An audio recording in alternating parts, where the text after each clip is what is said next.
Stargate Book presents The Gateway Program, the secret CIA program about conscience and reality. Digitally narrated using the voice of Edward Herman. Disclaimer. This document has been approved for release and made public on the 10th of September 2003. Department of the Army, June 1983. Subject: Analysis and Assessment of Gateway Process. 2. Commander U.S. Army Operational Group. 1. You tasked me to provide an assessment of the Gateway experience in terms of its mechanics and ultimate practicality. As I set out to fulfill that tasking, it soon became clear that in order to assess the validity and practicality of the process, I needed to do enough supporting research and analysis to fully understand how and why the process works. Frankly, sir, that proved to be an extremely involved and difficult business. Initially, based on conversations with a physician who took the Gateway training with me, I had recourse to the biomedical models developed by Itzhak Bentov to obtain information concerning the physical aspects of the process. I found it necessary to delve into various sources for information concerning quantum mechanics in order to be able to describe the nature and functioning of human consciousness. I had to be able to construct a scientifically valid and reasonably lucid model of how consciousness functions under the influence of the brain hemisphere synchronization technique employed by Gateway. Once this was done, the next step involved recourse to theoretical physics in order to explain the character of the time-space dimension and the means by which expanded human consciousness transcends it in achieving Gateway's objectives. I again found it necessary to use physics to bring the whole phenomenon of out-of-body states into the language of physical science, to remove the stigma of its occult connotations, and put it in a frame of reference suited to objective assessment. 2.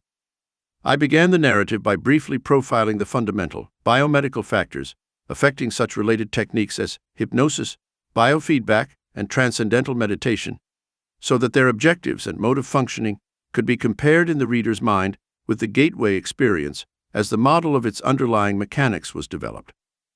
Additionally, that introductory material is useful in supporting the conclusions of the paper.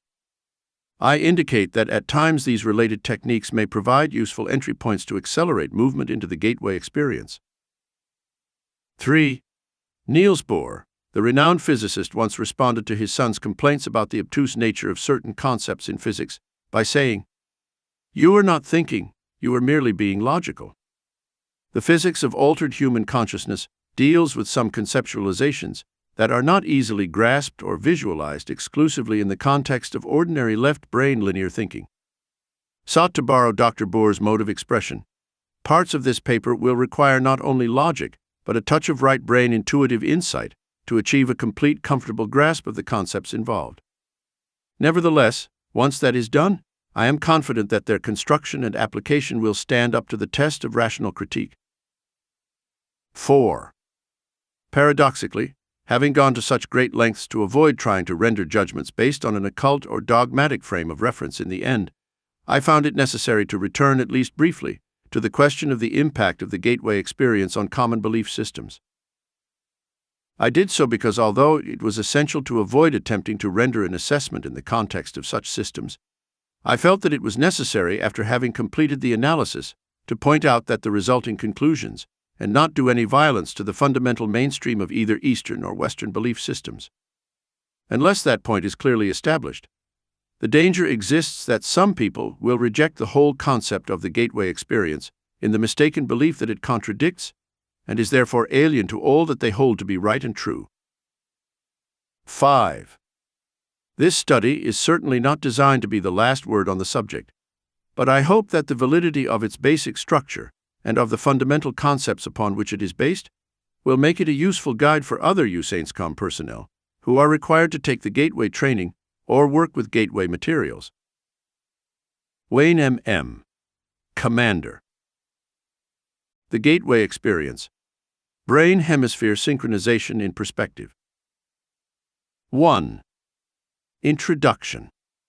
In order to describe the Monroe Institute technique for achieving altered states of consciousness, the Gateway experience, involving brain hemisphere synchronization or hemisync, the most effective way to begin is to briefly profile the basic mechanics which underlay operation of related methods such as hypnosis, transcendental meditation, and biofeedback.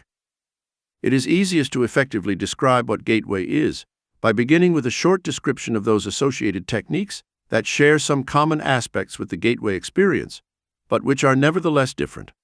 In this way, we can develop a frame of reference at the outset, which will provide useful concepts to explain and understand gateway by comparison as we proceed. 2. Hypnosis. According to the theories of psychologist Ronald Stone and the biomedical engineering models of Itzhak Bentov, hypnosis is basically a technique which permits acquisition of direct access to the sensory motor cortex and pleasure centers, and lower cerebral, emotional portions, and associated pleasure centers of the right side of the human brain following successful disengagement of the stimulus screening function of the left hemisphere of the brain. The left hemisphere of the brain is the self-cognitive, verbal, and linear reasoning component of the mind. It fulfills the function of screening incoming stimuli by categorizing, assessing, and assigning meaning prior to allowing passage to the right hemisphere of the mind. The right hemisphere, which functions as the non-critical, holistic, non-verbal, and pattern-oriented component of the brain, appears to accept what the left hemisphere passes to it without question. Consequently, if the left hemisphere can be distracted either through boredom or through reduction to a soporific, semi-sleep state, external stimuli, to include hypnotic suggestions, are allowed to pass unchallenged into the right hemisphere, where they are accepted and acted upon directly. The result may involve an emotional reaction originating in the lower cerebral region, sensory motor responses requiring involvement of the cortex, and so on. Both the sensory and the motor cortices of the right cerebral portion of the brain contain a sequence of points known as the homunculus, which corresponds to points in the body. Stimulation of the corresponding area on the cortex causes intermediate response in the associated portion of the body. Consequently, induction of the suggestion that the left leg is numb, if it reaches the right hemisphere unchallenged and is referred to the appropriate area of the sensory cortex, will result in an electrical reaction being generated that will induce the feeling of numbness. Similarly, the suggestion that the person is experiencing a general feeling of happiness and well-being would be referred to the appropriate pleasure centers located in the lower cerebral portion or in the cortex of the right hemisphere, thereby inducing the suggested feeling of euphoria. Finally, suggestions such as one that informs the hypnotic subject that he enjoys enhanced concentration or powers of memory would be responded to in the right hemisphere by accessing unused information storage capacity, normally held in reserve as a result of left hemisphere selection and control processes. This aspect will become significant in the context of the gateway process when attention is given to examining the way that hypnosis may be used to accelerate progress in the early stages of the gateway experience. 3. Transcendental meditation. On the other hand, transcendental meditation works in a distinctly different fashion. In this technique, intense and protracted single-minded concentration on the process of drawing energy up the spinal cord ultimately results in what appears to be creation of acoustical standing waves in the cerebral ventricles, which are then conducted to the gray matter in the cerebral cortex on the right side of the brain. As a result, according to Bentov, these waves will stimulate and eventually polarize the cortex in such a way that it will tend to conduct a signal along the homunculus, starting from the toes and on up. The Bentov biomedical model, as described in a book by Lee Sanella, MD, entitled Kundalini Psychosis or Transcendence, states that the standing acoustical waves are the result of the altered rhythm of heart sounds, which are occasioned by prolonged practice of meditation, and which set up sympathetic vibrations in the walls of the fluid-filled cavities, which comprise the third and lateral ventricles of the brain.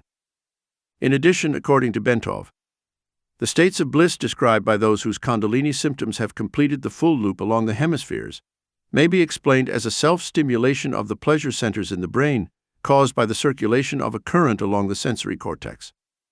Bentov also notes that most of the described symptoms start on the left side of the body, means that it is mostly a development occurring in the right hemisphere. Although normally a period of meditation involving intense concentration and practice for 5 years or some is required to bring up the Kundalini, Bentov states that exposure to mechanical or acoustical vibrations in the range of 4 to 7 Hz cycles per second for protracted periods may achieve the same effect. Bentov cites as an example L. repeated riding in a car whose suspension and seat combination produce that range of vibrations, or being exposed for long periods of time to these frequencies, caused, for instance, by an air conditioning duct. He also notes that the cumulative effect of these vibrations may be able to trigger a spontaneous physio-Kundalini sequence in susceptible people who have a particularly sensitive nervous system. 4. Biofeedback.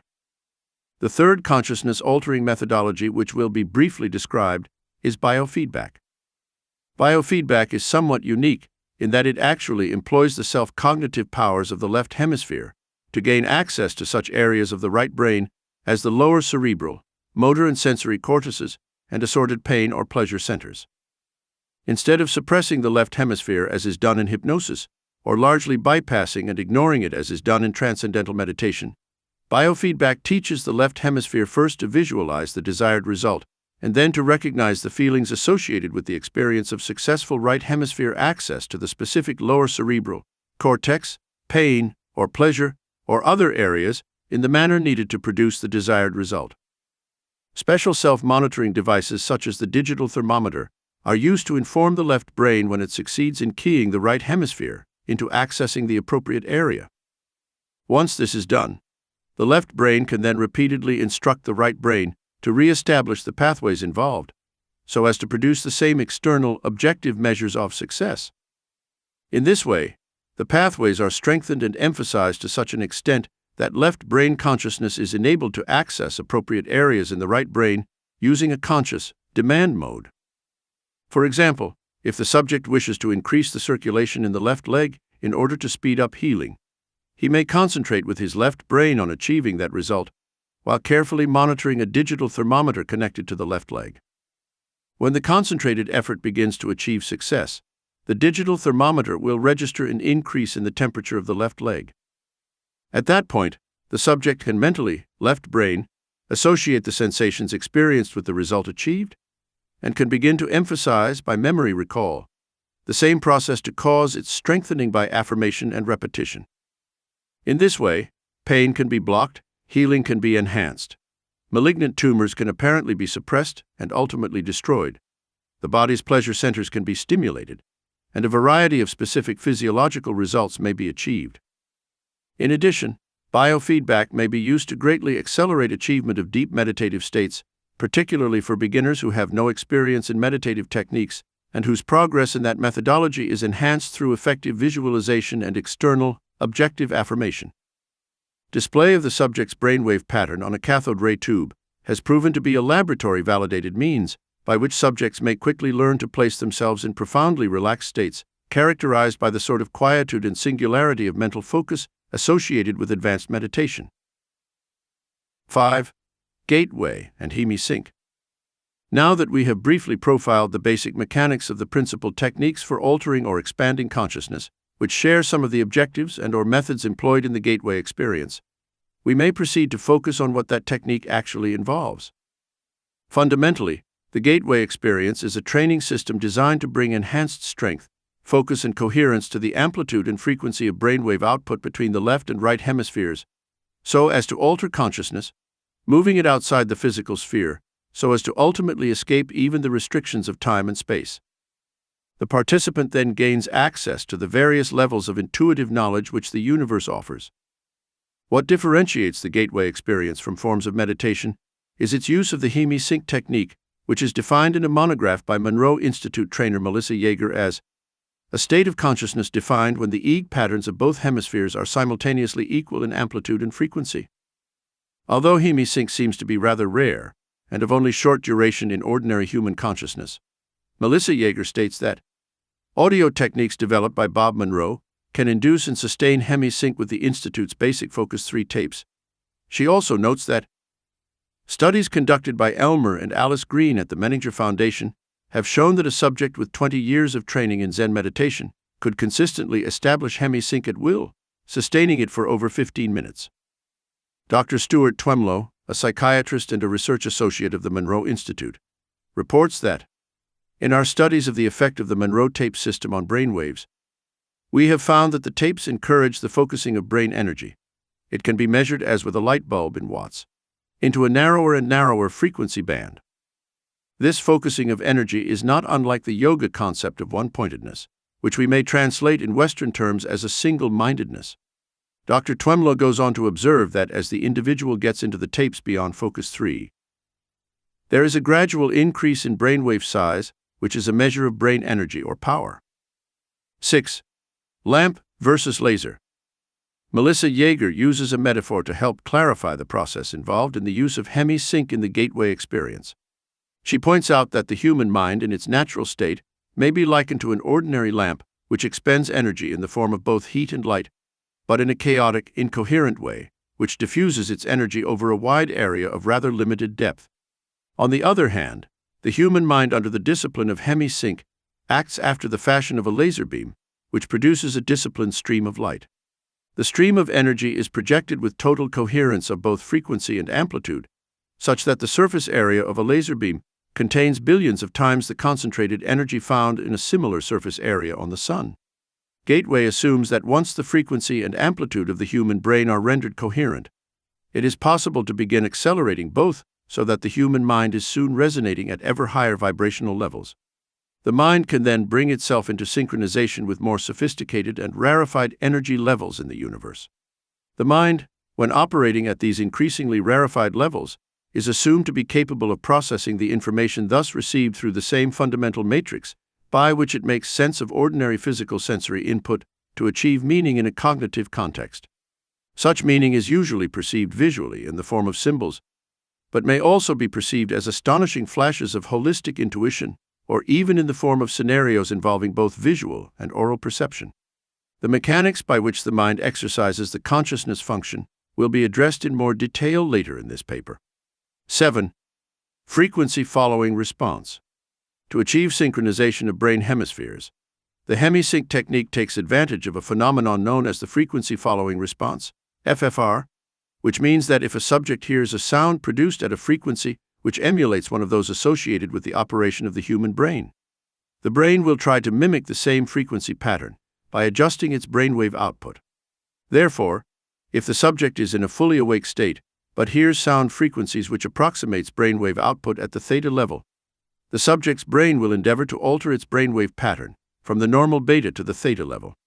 Since the theta level is associated with sleep, the subject concerned may progress from a fully awake to a sleep state, provided that he does not consciously resist, as the brain strives to entrain its wave frequency output with the one which the person hears.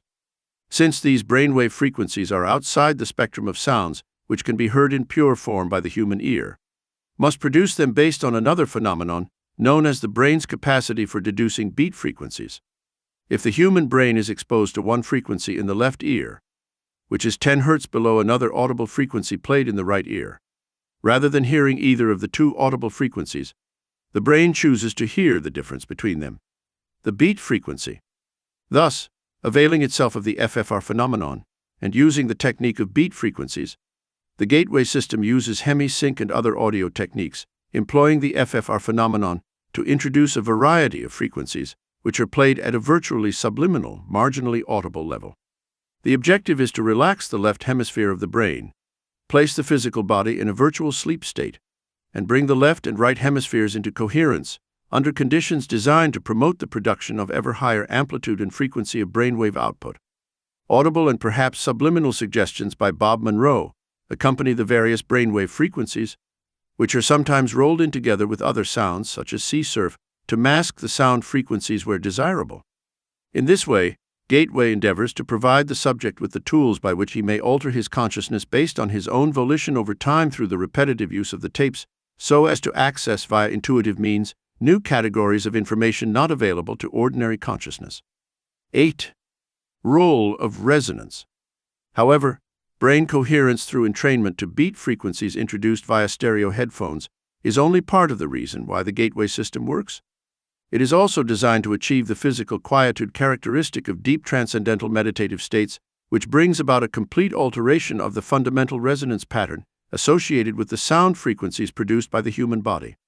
Yoga, Zen, or transcendental meditation, if practiced long enough, will produce a change in the sound frequency with which the human heart resonates throughout the entire body. According to Bentov, This change in resonance results from elimination of what the medical profession calls the bifurcation echo, so that the sound of the heartbeat can move synchronously up and down the circulatory system in harmonious resonance approximately 7 times a second. Ventov describes the role played by the bifurcation echo as follows.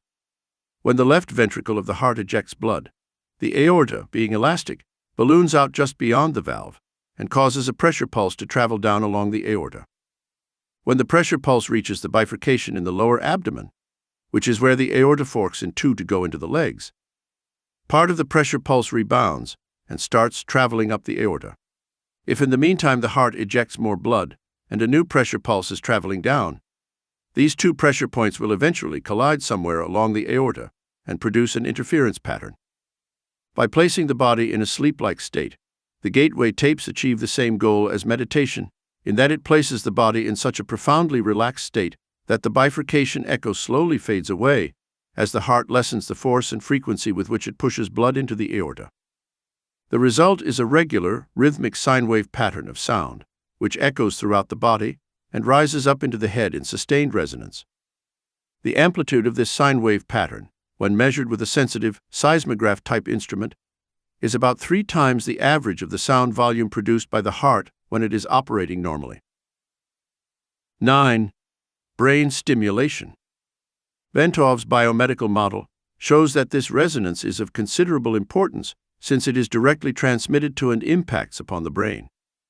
The resulting vibration is received and transmitted into the brain itself via the fluid-filled third and left ventricles located above the brain stem.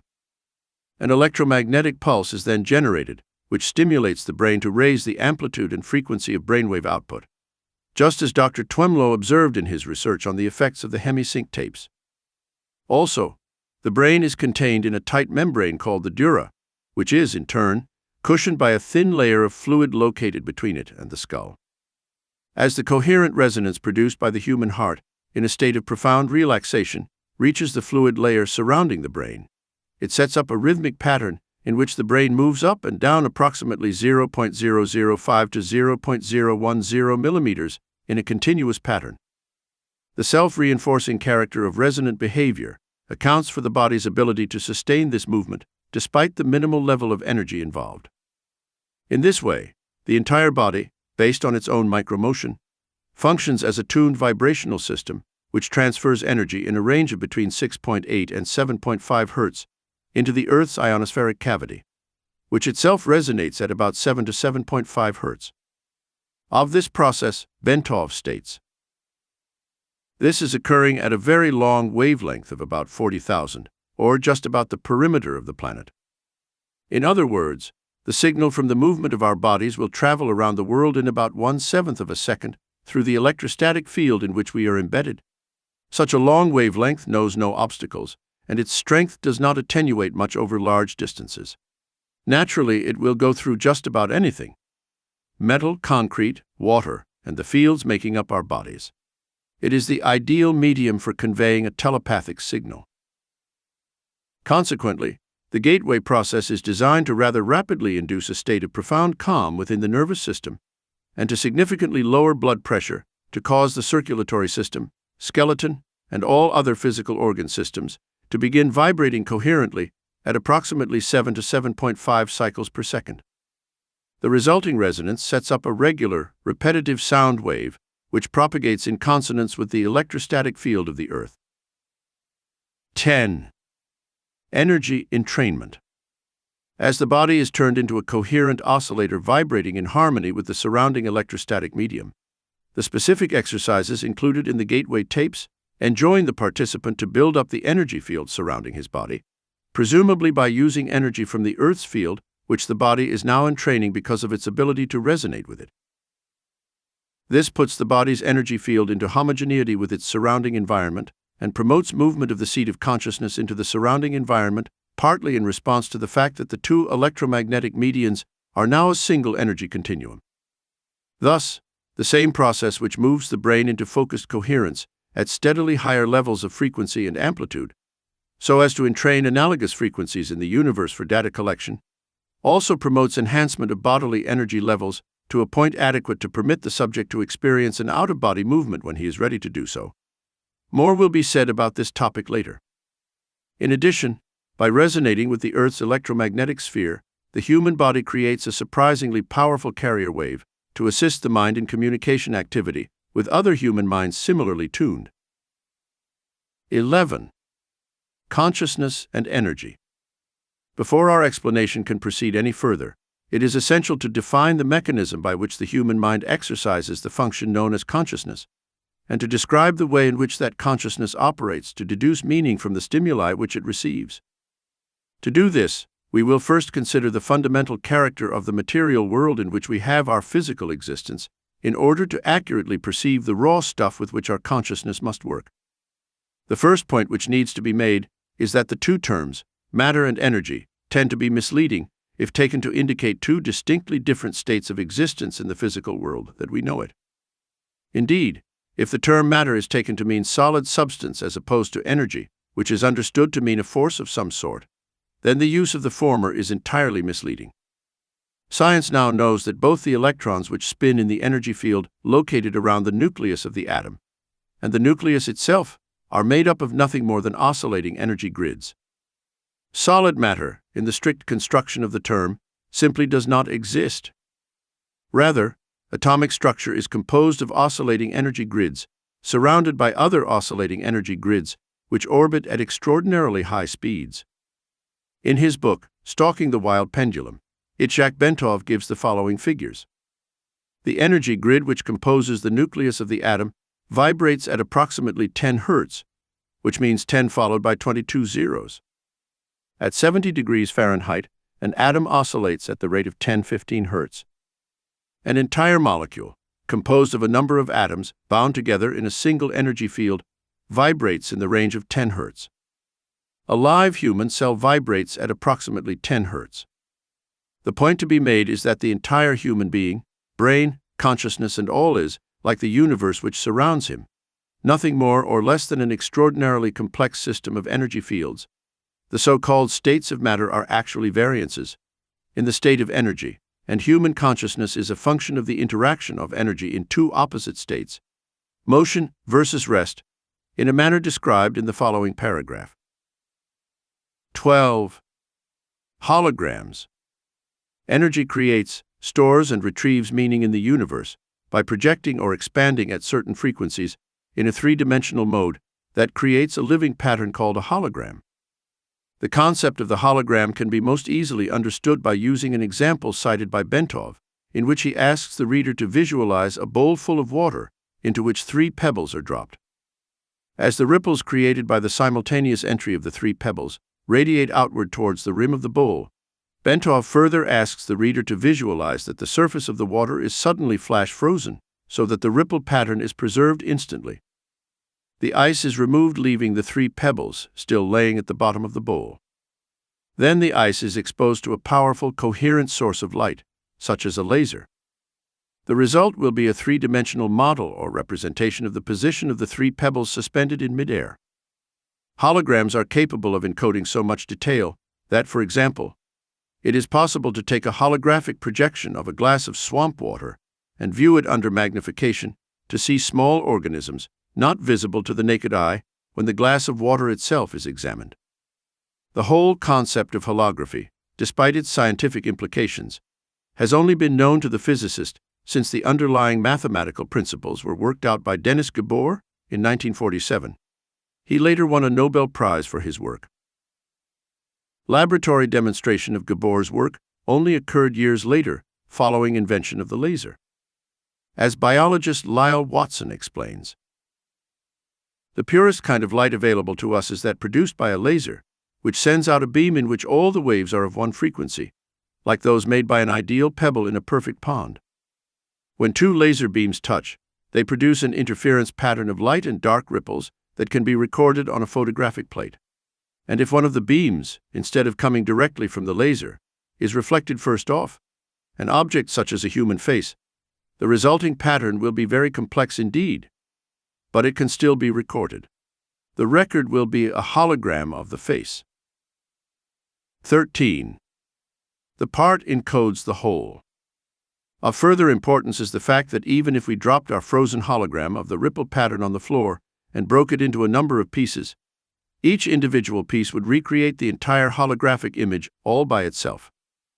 The smaller the piece, the fuzzier and more distorted would be the resulting holographic projection, but the fact remains that a whole projection would nonetheless be made. The key to creating any hologram is that energy in motion must interact with energy in a state of rest, non-motion. In the foregoing example, the pebbles represent energy in motion, while the water, before its agitation by the pebbles, represents energy at a state of rest. To activate or, in effect, to perceive the meaning of a holograph, energy, in this case, a coherent light source such as a laser beam, must be passed through the interference pattern generated by interaction between the moving energy and the energy at rest. In the simple example given by Bentov, this requirement was fulfilled by holding the frozen interference pattern in front of the coherent light to project the three-dimensional holographic image, its meaning, into space. As Marilyn Ferguson, editor of the Brain Mind Bulletin, tells us, another feature of a hologram is its efficiency. Billions of bits of information can be stored in a tiny space. The pattern of the holographic photograph is stored everywhere on the plate. 14. The consciousness matrix. The universe is composed of interacting energy fields, some at rest and some in motion. It is, in and of itself, one gigantic hologram of unbelievable complexity. According to the theories of Karl Pribram, a neuroscientist at Stanford University, and David Bohm, a physicist at the University of London, the human mind is also a hologram, which attunes itself to the universal hologram by the medium of energy exchange, thereby deducing meaning and achieving the state which we call consciousness. With respect to states of expanded or altered consciousness such as gateway uses, the process operates in the following way. As energy passes through various aspects of the universal hologram and is perceived by the electrostatic fields which comprise the human mind, the holographic images being conveyed are projected upon those electrostatic fields of the mind and are perceived or understood to the extent that the electrostatic field is operating at a frequency and amplitude that can harmonize with, and therefore, read the energy carrier wave pattern passing through it. Changes in the frequency and amplitude of the electrostatic field, which comprises the human mind, determines the configuration, and hence the character of the holographic energy matrix, which the mind projects to intercept meaning directly from the holographic transmissions of the universe. Then, to make sense of what the holographic image is saying to it, the mind proceeds to compare the image just received with itself. Specifically, it does this by comparing the image received with that part of its own hologram, which constitutes memory. By registering differences in geometric form and in energy frequency, the consciousness perceives. As psychologist Keith Floyd puts it, contrary to what everyone knows is so, it may not be the brain that produces consciousness, but rather, consciousness that creates the appearance of the brain. 15. Brain in phase. The consciousness process is most easily envisaged if we picture the holographic input with a three-dimensional grid system superimposed over it, such that all of the energy patterns contained within can be described in terms of three-dimensional geometry, using mathematics to reduce the data to two-dimensional form. Bentov states that scientists suspect that the human mind operates on a simple binary go, no-go system, as do all digital computers. Therefore, once it superimposes a three-dimensional matrix over holographic information it wishes to interpret and reduces that information mathematically to two-dimensional form, it can completely process it using its fundamental binary system, just as any computer made by the hand of man can process volumes of data and make various comparisons between the data and information stored in its digital memory. Our minds operate in the same way, perceiving by comparison only. Bentov states the proposition this way: our whole reality is constructed by constantly making such comparisons. Whenever we perceive something, we always perceive differences only. In states of expanded consciousness, the right hemisphere of the human brain in its holistic, non-linear and non-verbal mode of functioning acts as the primary matrix or receptor for this holographic input, while, by operating in phase or coherence with the right brain, the left hemisphere provides the secondary matrix through its binary, computer-like method of functioning to screen further the data by comparison and reduce it to a discrete two-dimensional form. 16. Evaluation. To the extent that gateway succeeds in bringing about a refinement in energy matrix of the mind, it succeeds in expanding or altering human consciousness so that it can perceive without recourse to the intercession of the physical senses, such that ever more of the universal hologram, not of course accessible by sense perception, can ultimately be perceived and understood. Marilyn Ferguson has written that the theories of Pribram and Bohm appear to account for all transcendental experience, paranormal events, and even normal perceptual oddities. She goes on to say of Pribram, currently he is proposing a startling, all-encompassing model that is generating considerable excitement among those intrigued by the mysteries of human consciousness. His holographic model marries brain research to theoretical physics.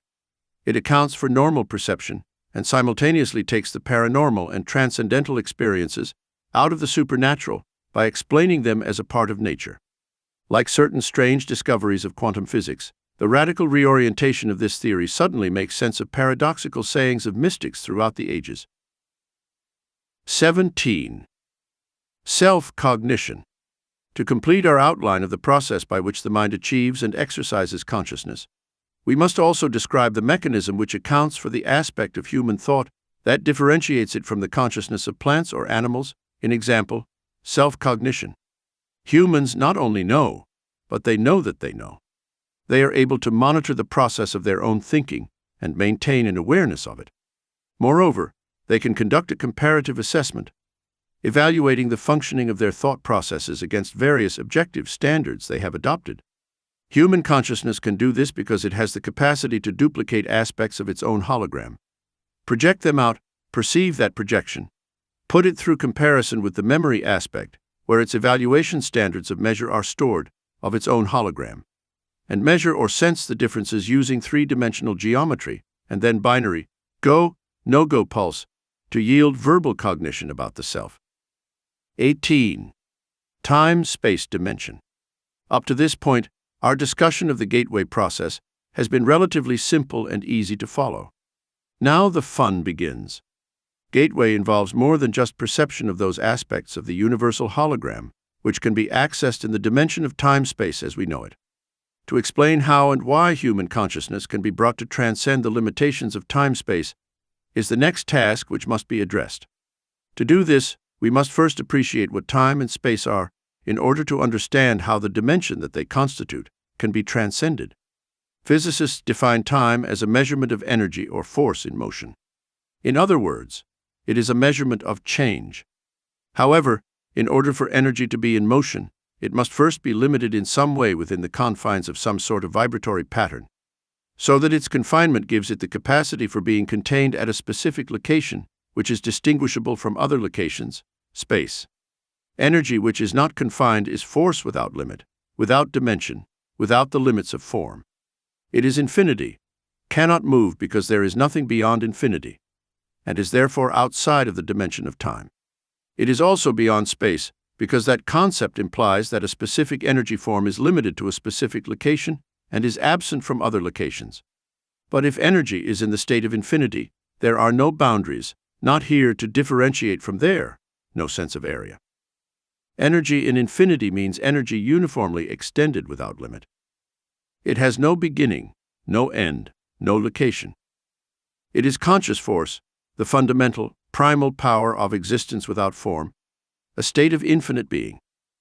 Energy in infinity is said to be completely at rest, and therefore cannot generate holograms so long as it remains utterly inactive. It retains its inherent capacity for consciousness in that it can receive and passively perceive holograms generated by energy in motion out in the various dimensions which make up the created universe, but it cannot be perceived by consciousness operating in the active universe. Energy in this state of inactive infinity is termed by physicists as energy in its absolute state, or simply, the absolute. Between the absolute and the material universe in which we experience our physical existence are various intervening dimensions to which human consciousness in altered states of being may gain access. Theoretically, human consciousness may continue to expand the horizons of its perceptual capability until it reaches the dimension of the absolute, at which point perception stops, because the absolute generates no holograms of or about itself. 19. Intervening dimensions. Since the absolute is conscious energy in infinity, i.e. without boundaries, it occupies every dimension to include the time-space dimension in which we have our physical existence, but we cannot perceive it.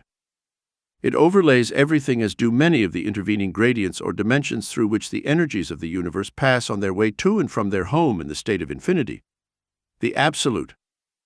To enter these intervening dimensions, human consciousness must focus with such intense coherence that the frequency of the energy pattern which comprises that consciousness, in example the brainwave output, can accelerate to the point where the resulting frequency pattern, if displayed on an oscilloscope, would look virtually like a solid line.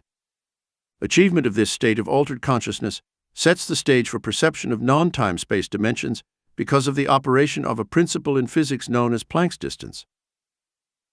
This is an aspect of quantum mechanics which applies to the fact that any oscillating frequency, such as a brainwave, reaches 2 points of complete rest, which constitute the boundaries of each individual oscillation, i.e. movement up or down. Without these points of rest, an oscillating wave pattern would be impossible, since the points of rest are required to permit the energy to change direction, and thus continue vibrating between rigid limits.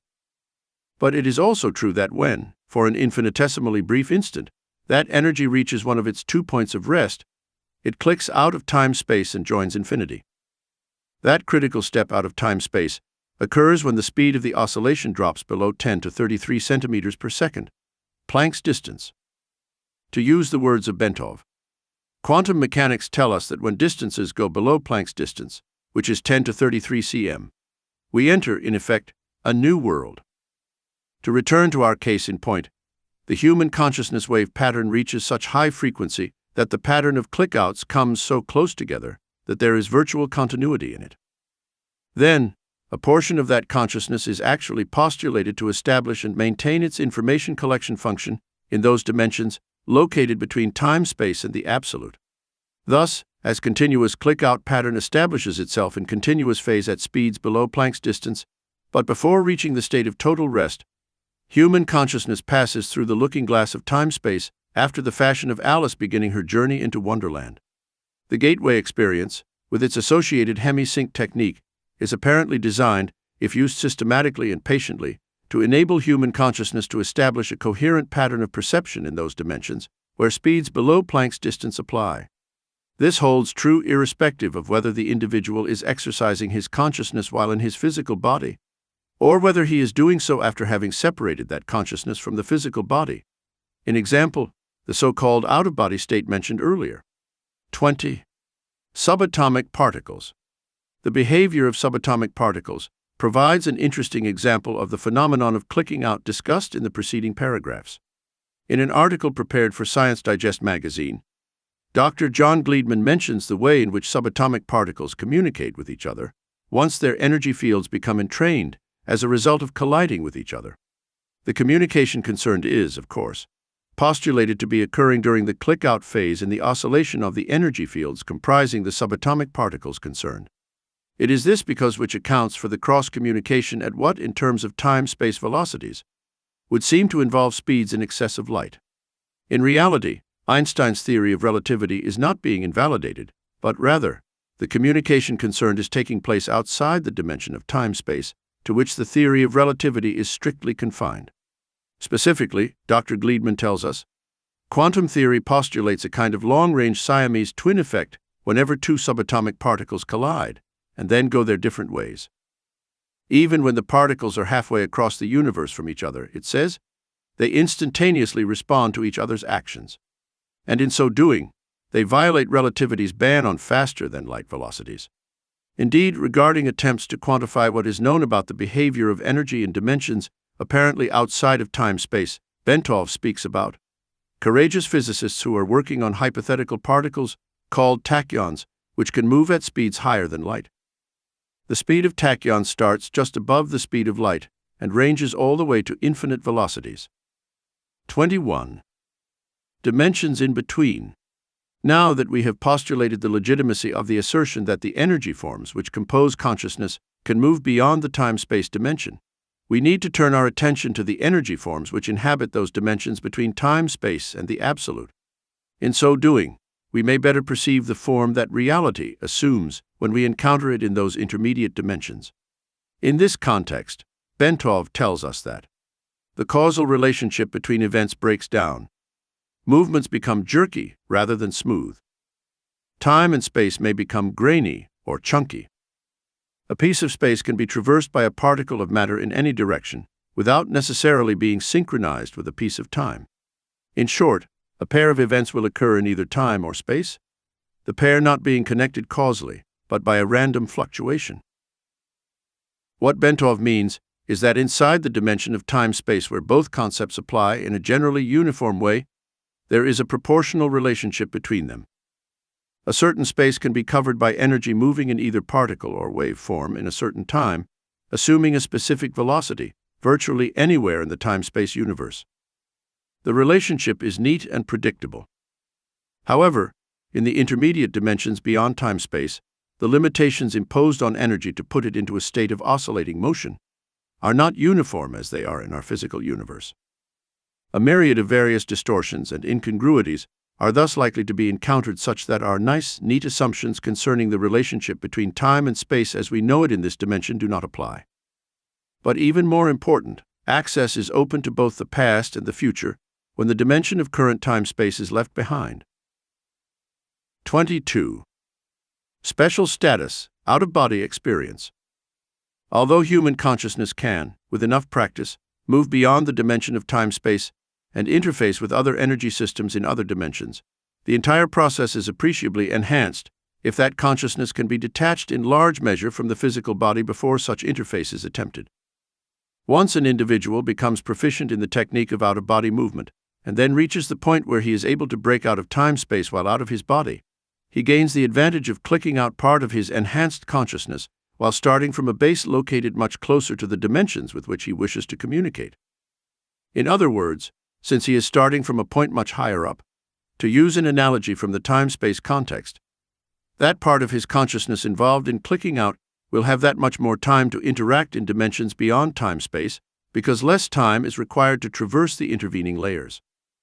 Moreover, once the individual is able to project his consciousness beyond time-space, that consciousness would logically tend to entrain its frequency output with the new energy environment to which it is exposed, therein greatly enhancing the extent to which the individual's altered consciousness may be further modified to achieve a much heightened point of focus and a much refined oscillating pattern.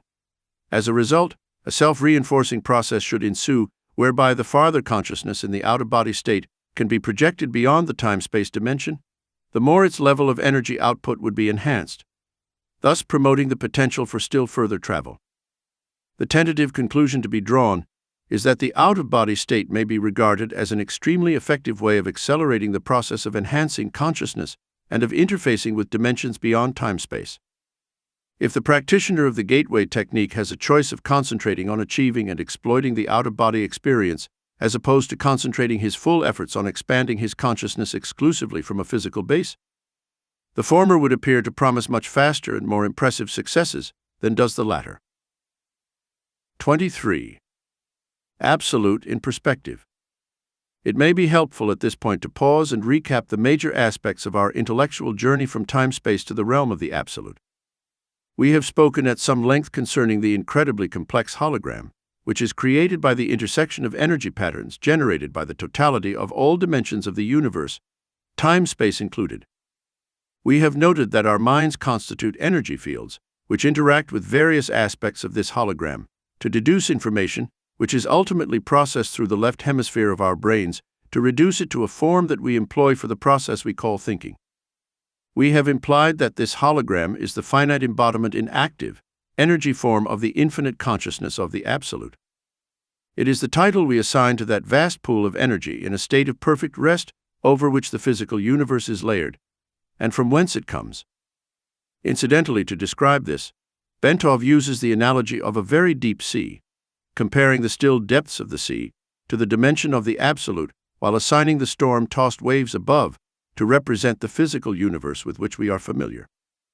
The slightly agitated currents of the sea to be found in between the turbulent surface and the totally still depths represent energy in the process of either going into rest, i.e. approaching infinity, or coming out of rest. 24. From Big Bang to Torus. Working from the widely accepted Big Bang theory, Bentov presents a conceptual model to depict the process of time-space evolution, the relative position of the universal hologram. That hologram is often called a torus, because it is thought to have the overall shape of an immense, self-contained spiral. Basing his thesis on recent studies concerning the distribution of quasars, quasi-stellar objects, and operating on the premise that in the universe, smaller processes tend to be mirror images of larger ones, i.e. the pattern of electrons around the nucleus of an atom mirrors the way planets orbit their suns and so on, Bentov postulates the following scenario. Taking his cue from the observed capability of quasars to eject enormously concentrated beams of matter from their interiors in a controlled, non-concentric version of the Big Bang, he envisages a similar process occurring in the generation of the universe.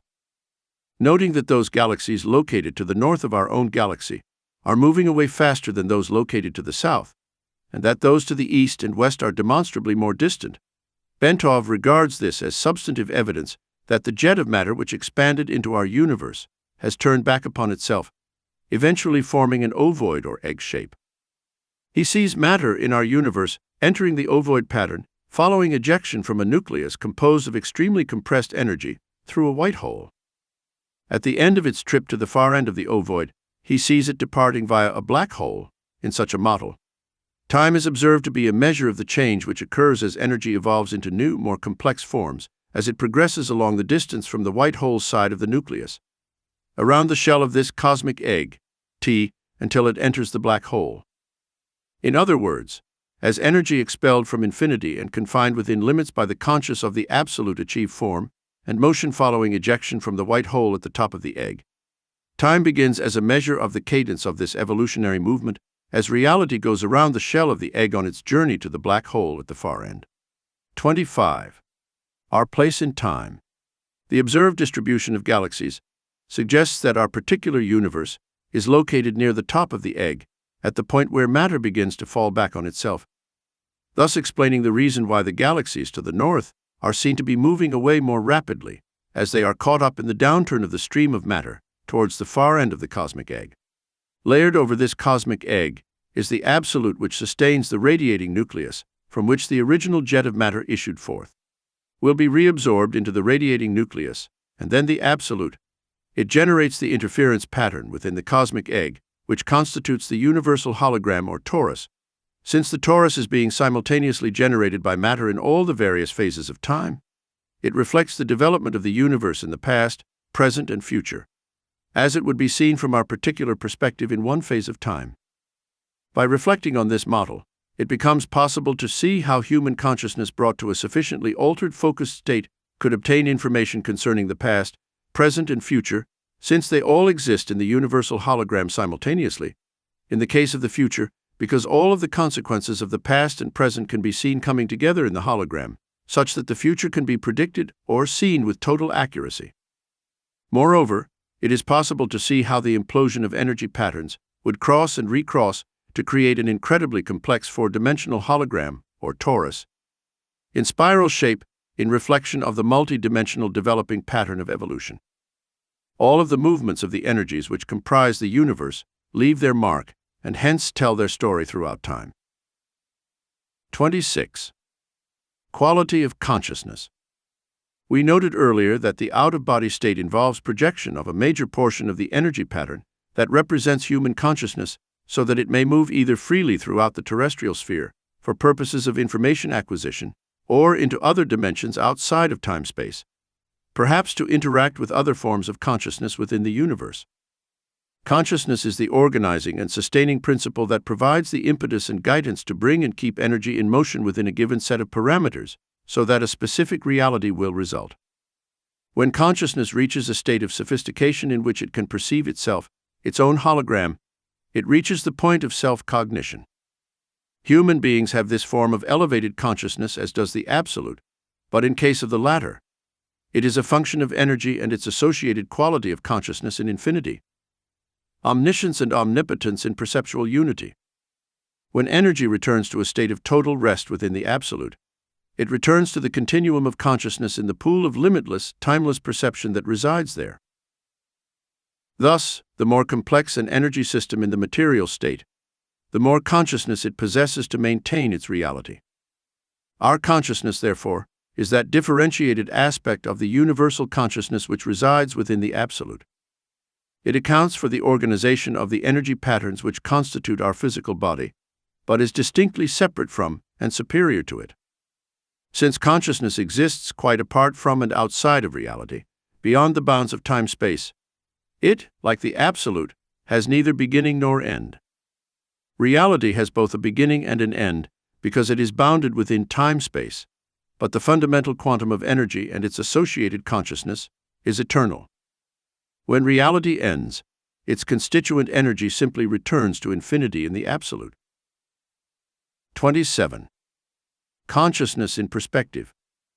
Having ascertained that human consciousness is able to separate from physical reality and interact with other intelligences in other dimensions within the universe, and that it is both eternal and destined for ultimate return to the Absolute, we are faced with the question: so what happens then?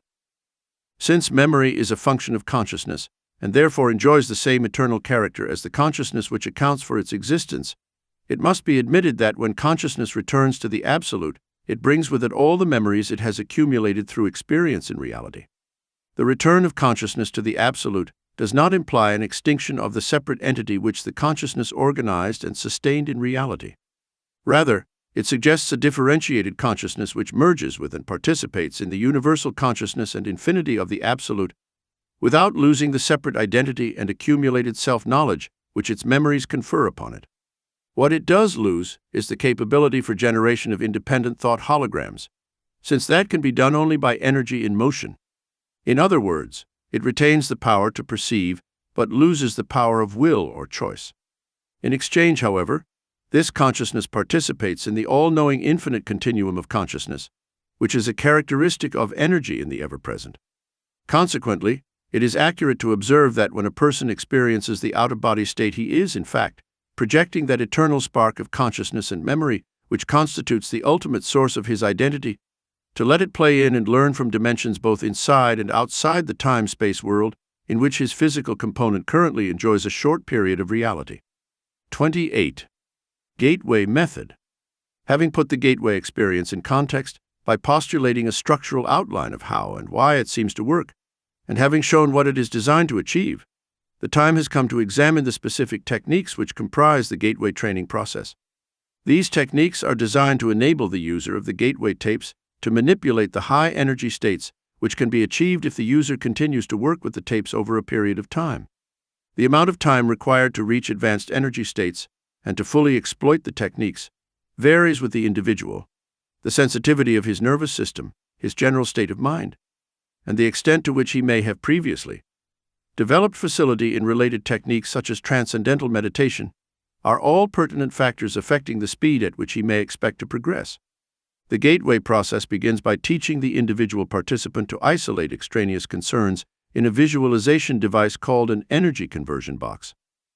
Next, the participant is introduced to a method of encouraging his mind and body to strive to achieve a state of resonance through utterance of a single tone, a monotonous, protracted humming sound that sets up a feeling of vibration, particularly in the head. He engages in this resonate tuning, as it is called, by humming along with a chorus of such sounds that are contained on the gateway tape. Following this, the participant is exposed to the gateway affirmation and is encouraged to repeat it to himself as he hears it repeated on the tape. This affirmation is a statement to the effect that the individual realizes that he is more than merely a physical body, and that he deeply desires to expand his consciousness. 29. Hemi-sync introduced. After that, he is exposed for the first time to the hemi-sync sound frequencies and is encouraged to focus on and develop a perception of and appreciation for those feelings which accompany the synchronization of brainwaves that results. Next comes the technique of progressive and systematic physical relaxation, while the hemi-sync frequencies are expanded to include additional forms of pink and white noise designed to put the physical body at the virtual threshold of sleep, as well as to calm the left hemisphere of the mind while raising the right hemisphere to a state of heightened attentiveness. Once all of this is achieved, the participant is invited to envisage creation of an energy balloon, comprised of an energy flow, beginning at the center of the top of the head, and extending down in all directions to the feet. The energy involved in this flow then proceeds up through the body and back out into the balloon pattern again. The energy balloon, which sets up a pattern very reminiscent of the cosmic egg discussed earlier, not only enhances bodily energy flow and encourages early achievement of a suitable resonant state, but it is also designed to provide protection against conscious entities possessing lower energy levels which the participant might encounter in the event that he achieves an out-of-body state. It serves a precautionary purpose in the unlikely event that the participant's first out-of-body experience involves direct projection outside the terrestrial sphere. 30. Advanced techniques. Having reached focus 10, the participant is now ready to endeavor to achieve a state of sufficiently expanded awareness to begin actually interacting with dimensions beyond those associated with his experience of physical reality. This state is called Focus 12 and involves conscious efforts on his part, while additional forms of pink and white noise enter the sound stream being directed into his ears from the gateway tape. Once the participant has achieved this state of greatly expanded awareness, he is ready to begin employing a series of specific techniques or tools, as the Monroe Institute characterizes them, which enable him to manipulate his newly found expanded awareness to obtain practical, useful feedback of value for promoting self-discovery and personal growth. The specific techniques involved are described individually below. A. Problem solving. This technique involves identifying fundamental problems which the individual wishes to see solved, filling his expanded awareness with his perception of these problems, and then projecting them out into the universe. In this way, the individual enlists the assistance of what Monroe Institute calls his higher self, in other words, his expanded consciousness, to interact with the universal hologram to obtain the information required to solve the problem. This approach may be used to solve personal difficulties, technical problems in the realm of physics, mathematics, etc., practical administrative problems, and so on. Responses to the problem-solving technique may be received almost immediately, but often they come based on developing intuition over the next 2 to 3 days.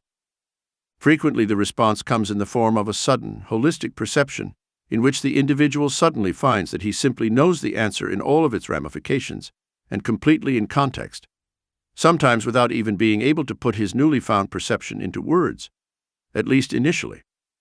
In some cases, the response may even arrive in the form of visual symbols, which the individual will see with his mind while he is in the Focus 12 state, and which he will have to interpret after he returns to normal consciousness. B. Patterning. This technique involves use of the consciousness to achieve desired objectives in the physical, emotional, or intellectual sphere. It involves concentration on the desired objective while in a Focus 12 state, extension of the individual's perception of that objective into the whole expanded consciousness, and its projection into the universe with the intention that the desired objective is already a matter of established achievement which is destined to be realized within the time frame specified. This particular methodology is based on the belief that the thought patterns generated by our consciousness in a state of expanded awareness create holograms which represent the situation we desire to bring about, and in so doing, establish the basis for actual realization of that goal. Once the thought-generated hologram of the sought-after objective is established in the universe, it becomes an aspect of reality which interacts with the universal hologram to bring about the desired objective, which might not, under other circumstances, ever occur. In other words, the technique of patterning recognizes the fact that since consciousness is the source of all reality, our thoughts have the power to influence the development of reality in time-space as it applies to us if those thoughts can be projected with adequate intensity. However, the more complicated the objective sought, and the more radically it departs from our current reality, the more time the universal hologram will need to reorient our reality sphere to accommodate our desires. Monroe trainers caution against attempting to force the pace of this process because the individual could succeed in dislocating his existing reality with drastic consequences. C. Color breathing. The next technique is called color breathing and is designed to use the expanded awareness and highly focused attentiveness associated with the Focus 12 state to imagine various colors in a particularly intense and vivid manner, so as to use them to resonate with, and in turn to activate the body its own energies. Fundamentally, in terms of practical application, It is a healing technique which is designed to restore the body and to enhance its physical capabilities by balancing, revitalizing, and retuning bodily energy flows. It predicated on the principle that the body's electromagnetic field is capable of altering its resonance pattern so as to entrain energy from the Earth's electrostatic field for its own use. The various colors envisaged in the imagination as part of the technique cue the mind as to which frequencies and what specific amplitudes are desired in connection with this entrainment and the subsequent alterations in bodily energy flow patterns. That color has the capacity to affect the human mind is well known, and the effectuality of color in certain kinds of healing is a demonstrable fact. For example, application of an intense blue light to an area of physical tumescence leads to relatively rapid and easily observable reduction in the swelling, while red, and to a lesser extent, yellow, have quite the opposite effect. However, in the hemisync application of the technique, external light sources are not involved, but rather, the mind is the sole agent of the healing and revitalization. D. Energy bar tool. Magic wands and enchanted scepters have been part of the folklore and occult practices of many cultures. The scepters, staffs, and maces carried by monarchs and high priests alike occur with such frequency in the history of bygone eras as to suggest that at the very least these items are aspects of some type of archetypical symbol which the human mind seems to appreciate, perhaps quite subliminally.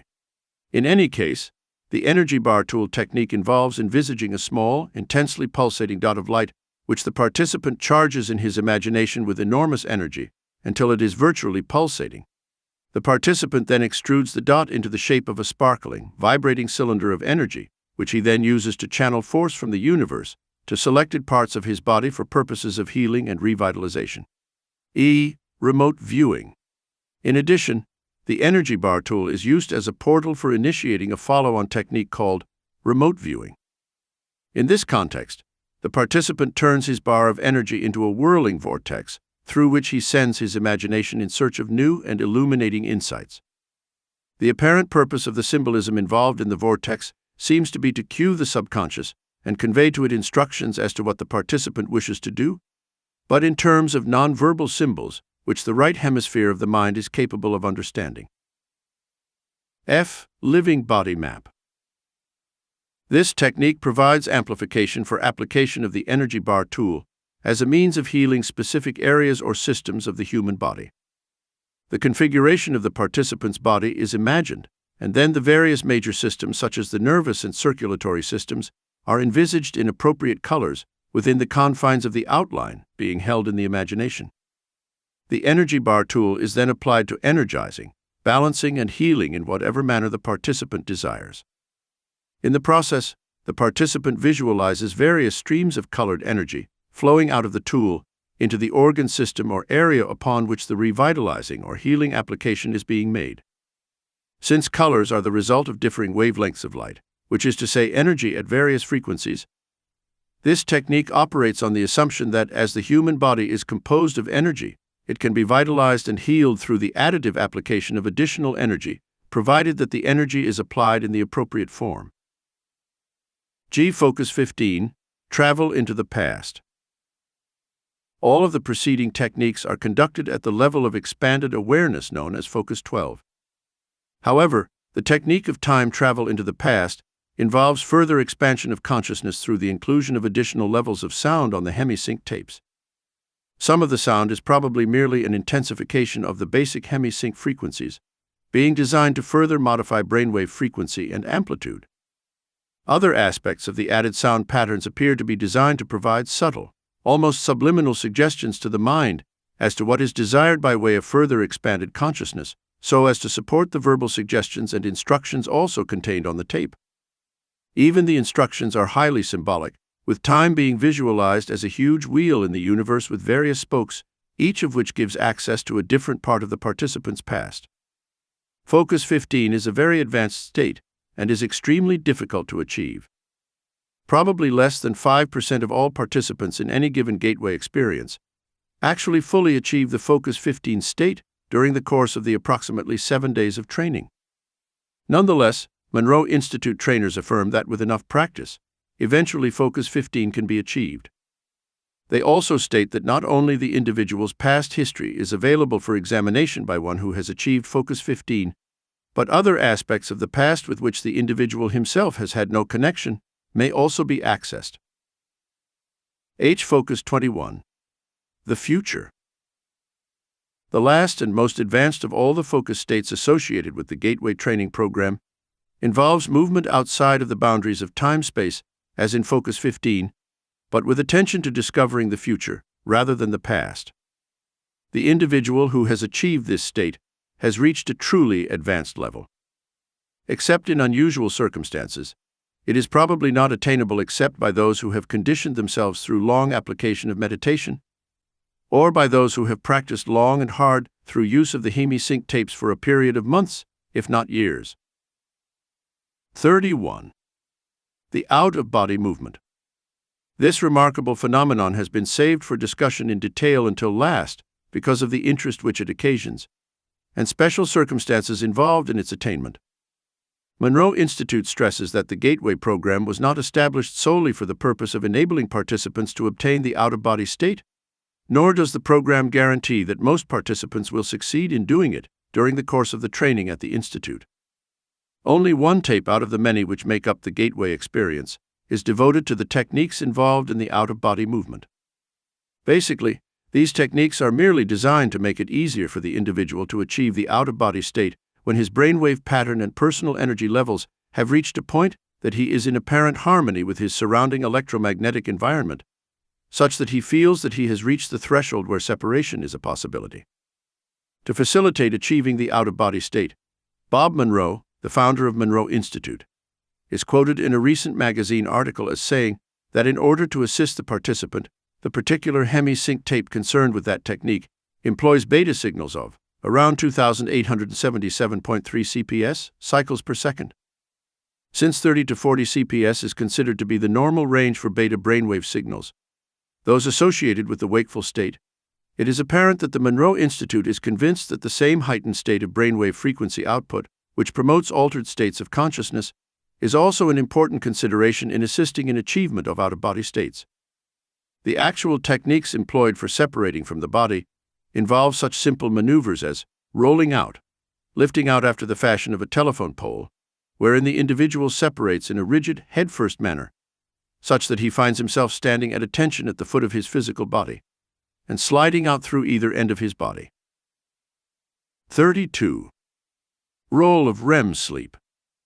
It is interesting to note that Bob Monroe informed the Gateway class that finished the 7th of May 1983 that an ex-trainer of his operating in Charlottesville, Virginia, found that he could guarantee out-of-body movements by bringing participants down into a rapid eye movement, REM state of sleep, and then use the hemi-sync tape technique.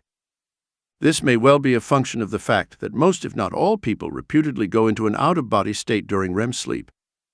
REM sleep is the deepest possible level of ordinary sleep and involves complete disengagement of the body's motor cortex, functions from the neck down, and nearly complete suppression of consciousness in the left brain hemisphere. The effect of this is to put the body in a state of complete stillness so far as the skeletal muscle structure is concerned, thereby further promoting the state of deep rest needed to eliminate the bifurcation echo. In addition, it leaves the right hemisphere of the brain free to respond to the instructions and suggestions contained on the Gateway tape. However, use of the hemi-sync tapes at this point may be less a factor in actually achieving the out-of-body state than it is a matter of focusing the brain enough so that a residual memory of having naturally achieved an out-of-body state is carried into the waking state. Indeed, it may even be postulated that some dreams associated with deep levels of sleep are in fact functions of the same kind of altered consciousness involved in interaction with the universe that plays a role in all of the Focus 12, 15, and 21 states described above. The difference between those states and the condition of the mind in REM sleep seems to be that the left hemisphere is almost totally disengaged in the latter experience, such that memory of what was achieved in the altered states of consciousness cannot usually be retrieved by conscious desire, because the left hemisphere has no knowledge of its existence or its location in the right hemisphere. Admittedly, some people can be trained to remember their REM state dreams through intense conditioning in the waking state, but even that may be more a function of establishing pathways in the right hemisphere, which the left hemisphere can access following re-entry into the wakeful state, then it is an indication of any specific left hemisphere conscious involvement in the process during REM sleep. In any event, the three apparent conditions required for voluntarily inducing an out-of-body state in most individuals seems to be 1. Achievement of a state of profound quiet in the body such that the bifurcation echo fades and resonance at approximately 7 Hz is established. 2. Synchronization of the two brain hemisphere wave patterns. And 3. Subsequent stimulation of the right hemisphere of the mind to attain a state of heightened alertness, which of course interferes with brain hemisphere synchronization, but not until a sufficient level of enhanced frequency range has first been established to help achieve the out-of-body state. 33. Information collection potential. The information acquisition potential associated with the out-of-body state seems to attract the most attention from the standpoint of developing practical applications for the gateway technique.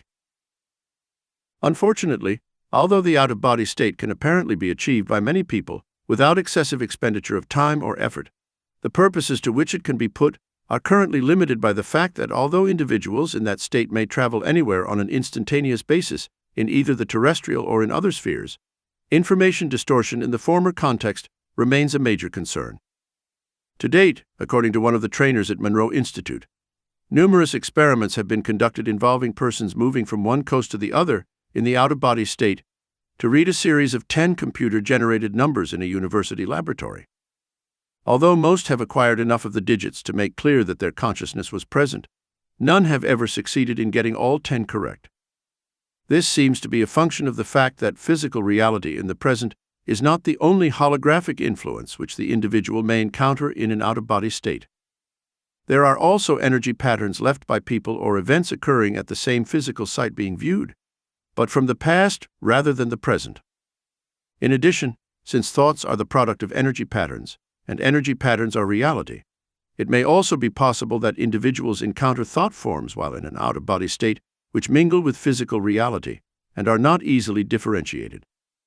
Finally, as Melissa Yeager writes, there is another potential problem area in the sense that holograms can be viewed pseudoscopically, that is to say, inside out or backwards, just as well as they can be seen in proper perspective.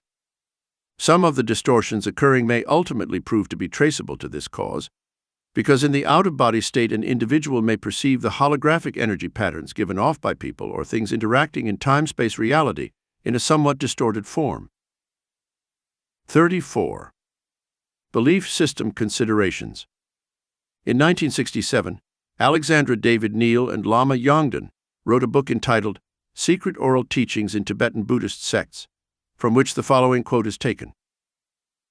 "The tangible world is movement, say the masters, not a collection of moving objects, but movement itself. There are no objects in movement. It is the movement which constitutes the objects which appear to us. They are nothing but movement. This movement is a continued and infinitely rapid succession of flashes of energy. All objects perceptible to our senses, all phenomena of whatever kind and whatever aspect they may assume, are constituted by a rapid succession of instantaneous events. The classic description of the universal hologram is to be found in a Hindu sutra which says, 'In the heaven of Indra there is said to be a network of pearls so arranged that if you look at one, you see all the others reflected in it.' I have cited this quotation because it shows that the concept of the universe, which at least some physicists are now coming to accept, is identical in its essential aspects with the one known to the learned elite in selected civilizations and cultures of high attainment in the ancient world. The concept of the cosmic egg, for example, is well known to scholars familiar with the ancient writings of the Eastern religions. Nor are the theories presented in this paper at variance with the essential tenets of the Judeo-Christian stream of thought. The concept of visible reality, i.e. the created world, as being an emanation of an omnipotent and omniscient divinity who is completely unknowable in his primary state of being. The absolute at rest in infinity is a concept straight out of Hebrew mystical philosophy. Even the Christian concept of the Trinity shines through the description of the absolute as presented in this paper. The description of energy totally at rest in infinity fits the Christian metaphysical concept of the Father, while the infinite self-consciousness resident in that energy providing the motive force of will bring a portion of that energy into motion to create reality, corresponds with the sun. This is so because in order to attain self-consciousness, the consciousness of the Absolute must project a hologram of itself and then perceive it. That hologram is a mirror image of the Absolute in infinity, still exists outside time and space, but is one step removed from the Absolute and is the actual agent of all creation, all reality. 37. Motivational aspect. It is a step-by-step procedure which involves repetitive practice of the techniques concerned, using each new insight as a means of penetrating farther during the next practice session. But the rate of progress is so much faster with the gateway approach than it is with transcendental meditation or other forms of mental self-discipline, and its horizons seem to be so much wider that the discipline needed to practice, it would seem to be within the means of even the impatient, result-oriented, skeptical pragmatist of our society. Unlike yoga and other forms of Eastern mental discipline, gateway does not require the infinite patience and total personal subservience to faith in a system of discipline designed to absorb all the individual's energies over most of a lifetime. Rather, it will begin to produce at least minimal results within a relatively short time, such that enough feedback is available to motivate and energize the individual to continue working with it. Indeed, the speed with which an individual may expect to progress seems less a function of the number of hours spent practicing than it is a question of the speed with which he or she is able to use the insights gained to release anxieties and stresses within both the mind and the body. These points of energy blockage seem to provide the principal barriers to achieving the enhanced energy states and focus of mind needed for rapid progression.